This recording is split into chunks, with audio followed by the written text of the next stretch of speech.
Hello, everyone. Good afternoon. It's Thursday, May 21st, 2026. This is the market headline report. Another beautiful afternoon here in the Midwest. I wanted to do this morning, but a bunch of things came up and I was having trouble with my data feed. The charts weren't displaying properly, and there was a flurry of news headlines and market whipsaw action. So that was not going to make for a very coherent or logical video. I figured I would wait till the end of the day until the dust settled and then recap everything at the close. So here I am.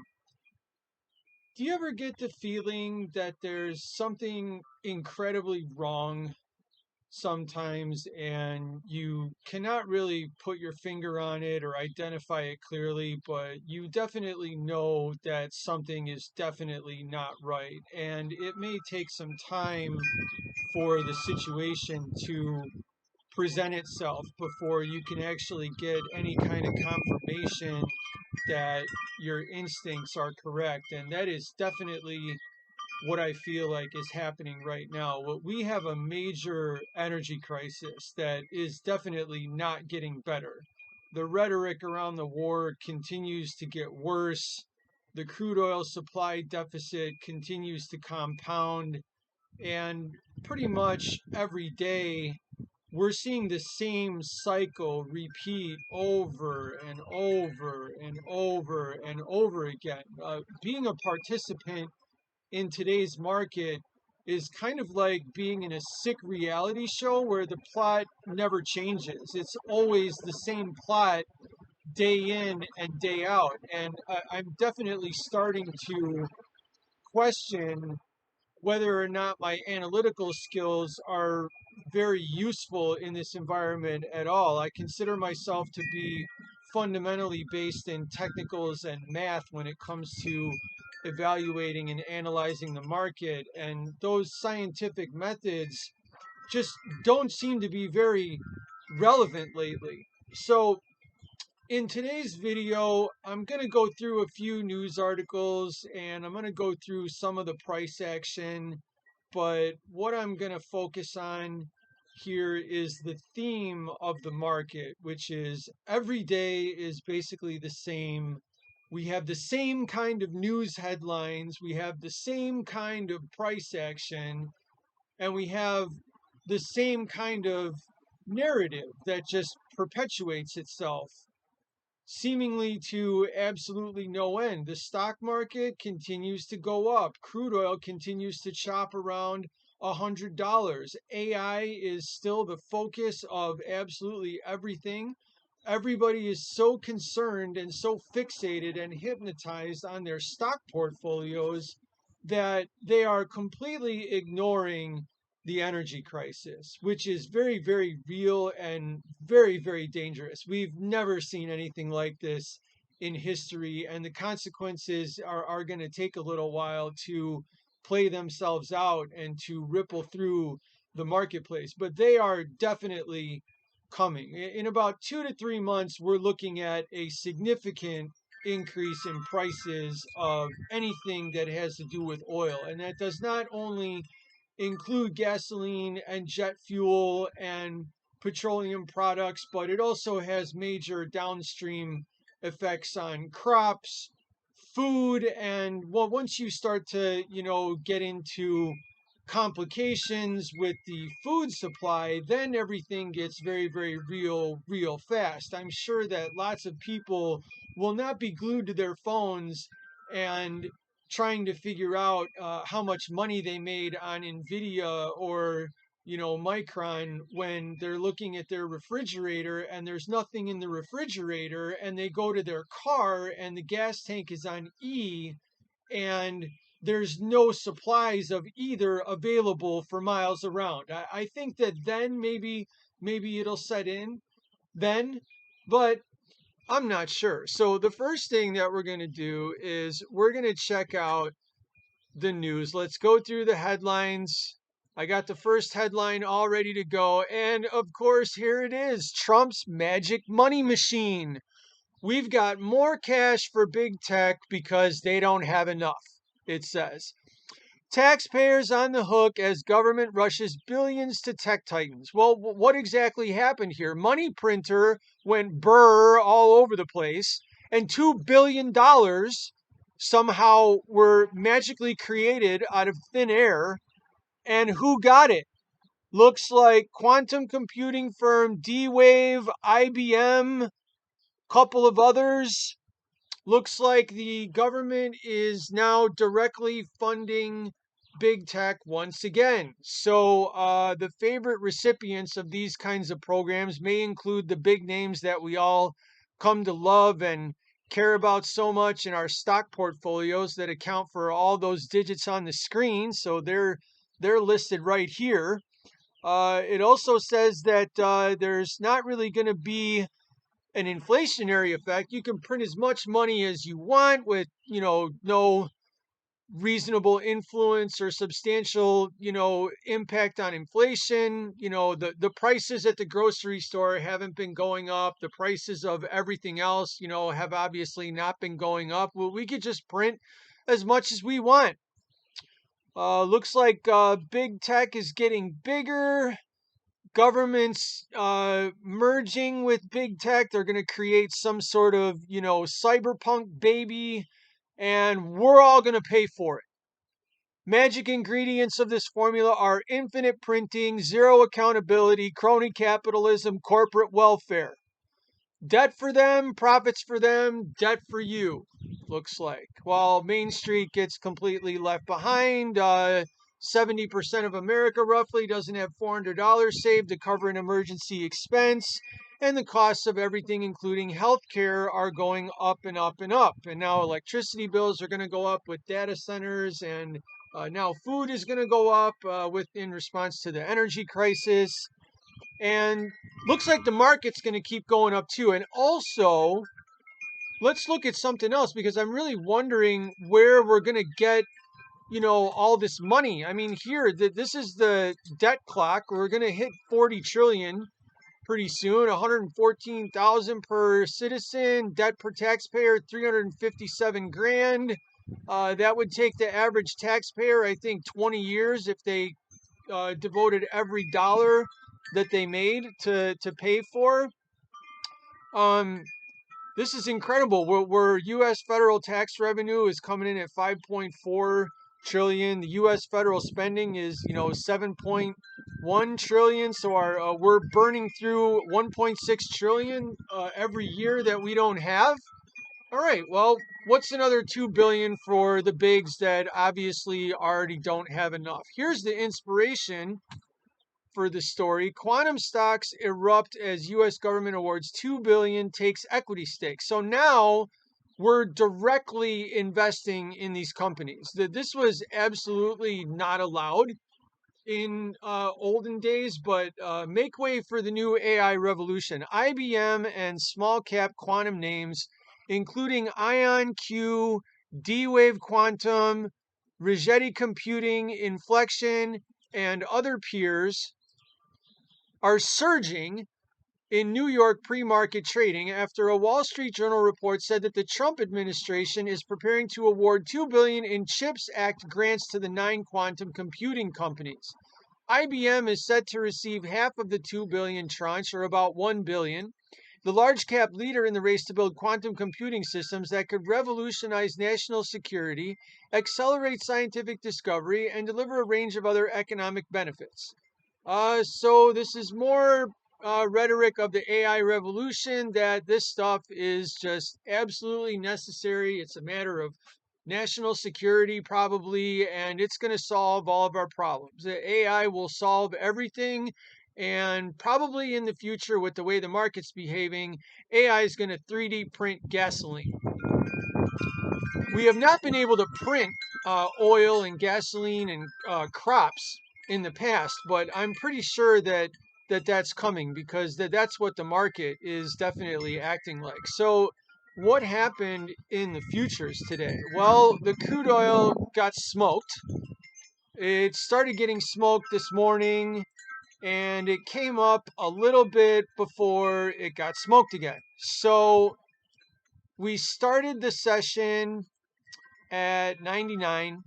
we did get a little bit of a lift from the war headlines. Those are a complete mess. I'll go through those here in a second as well.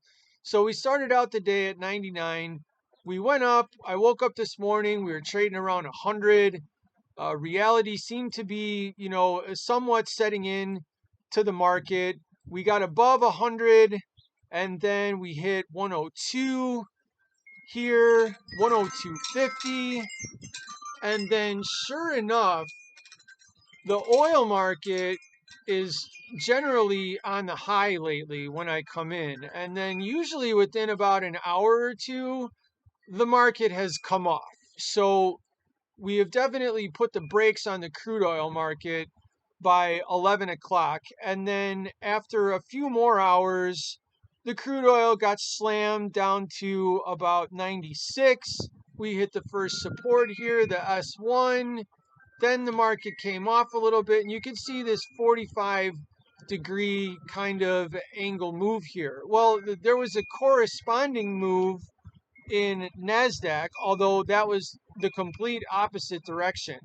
So the NASDAQ basically did not go anywhere since the open for about 4 hours. Then, out of nowhere, somebody started buying and the NASDAQ went up 300 handles. So while the crude oil went down about 500 ticks, I don't know, $5,000 per contract, the NASDAQ went up about $6,000 per contract to the first resistance. So we have a perfect inflection there where crude oil is where it is and it goes down to the first support, and we have the NASDAQ where it is and it goes up to the first resistance.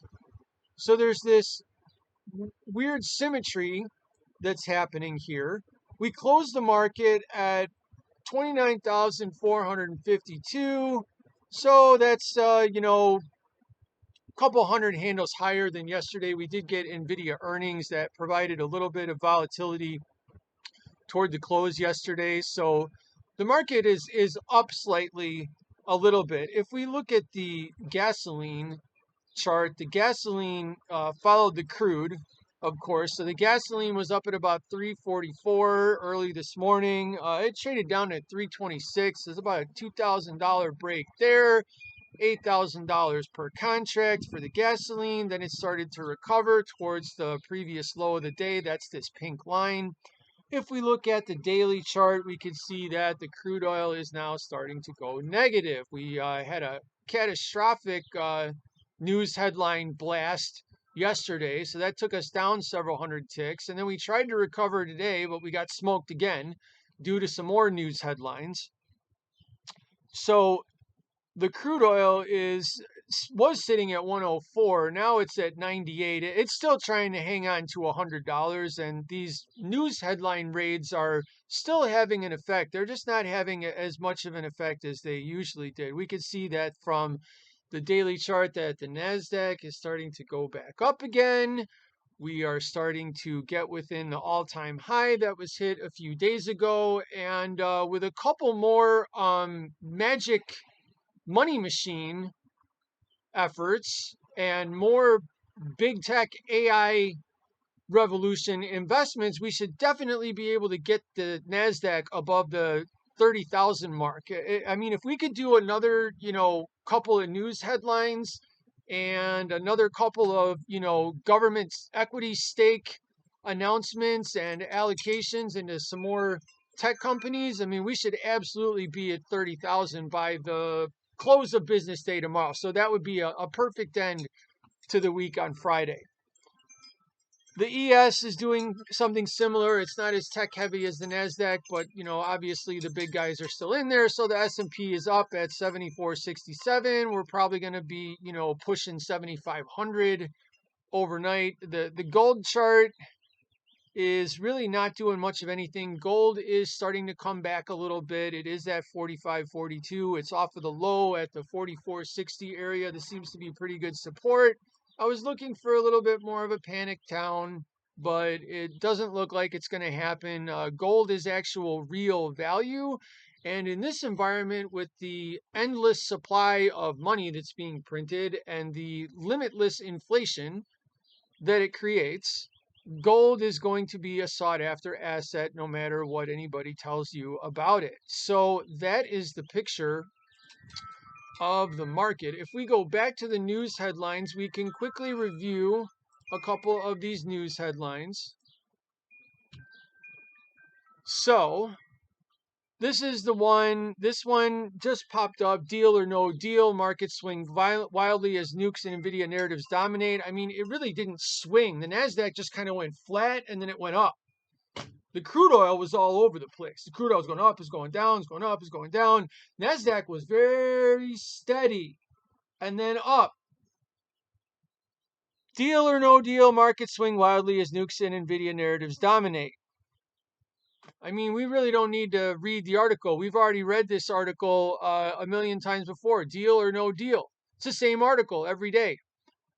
No deal reached. This one is the one that changed throughout the course of the day. So I should actually screenshot these next time so we can see the evolution of what's actually being put out, then how it changes 20 minutes later, and then 20 minutes later that changes, and then there's another modification an hour later. See where this is going? It's like a donkey chasing a carrot. Like I'm riding a donkey. The donkey is, the masses and, all the people that are transacting in the market. And the carrot is AI mania and hope that the war is going to end anytime soon, which, judging from what's happening right now, the war is definitely not ending anytime soon. This idea that people have that this is going to be over soon and we're going to go back to normal, that is not realistic at all at this point. According to my calculations, even if the war did stop right now, things would definitely not go back to normal. The crude oil would continue to climb. The problems would continue to get worse. And this is due to the lag effect of 3 to 6 months. So what's happening today, right now, as bad as it is today, the true consequences, the true force of the impact is not going to be felt for a few months from now. So we may very well run out of gasoline, even if the war stops today. Amid fabricated Mideast media reports, Trump presses nuclear issue and Iran president says won't back down. It's the same story over and over and over again. Trump says we have a deal. Pakistan, speaking on behalf of Trump, and Axios News, which also reports all the wonderful things that are happening with the negotiation skills of Washington, they all say the same thing. And then Iran comes out and says, no, that's not how it is at all. We said we're not agreeing to anything. We are not giving up our nuclear program. We are not opening up the strait. We have no idea what you're talking about. Here's the Hormuz deficit clock. This is reality. 82 days. The strait's been under blockade from Iran, not us. Our blockade got there a few weeks later, but Iran's blockade of the strait is 82 days, 20 hours, 49 minutes, and 45 seconds. 1.15 billion barrels of crude oil missing from the world's total supply. These numbers have not changed. This is now 2.54 times the worst crisis of the 1973 Arab oil embargo, where we lost 450 million barrels. We're going to lose another 96 million at the end of this week. Here are the updated numbers from the EIA. I went through this on a previous video. Let's just run through them real fast. Estimated SPR remaining 386 million. That's 7.0% below the start. We started the war at 415, so we're draining the reserve and selling it to the world. Distillate stocks are down 10% over their 5-year average at 104. Commercial crude is down to 431.5 million. Storage down 2% versus the 5-year. And gasoline stocks are 210 million, down 6.5% versus the 5-year average. The Cushing hub is the biggest story of the week because the operational capacity of Cushing is 20 million barrels. The facility cannot drop below 20 million barrels, without being rendered unable to function because there's not enough pressure in the pipes to draw up the crude. So it has to maintain a minimum operating capacity storage of 20 million.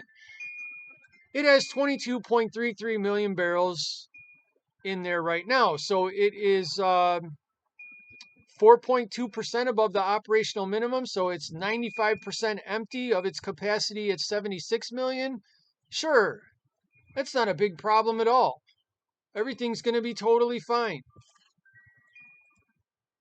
Absolutely everything is going to be totally fine. There's nothing to worry about.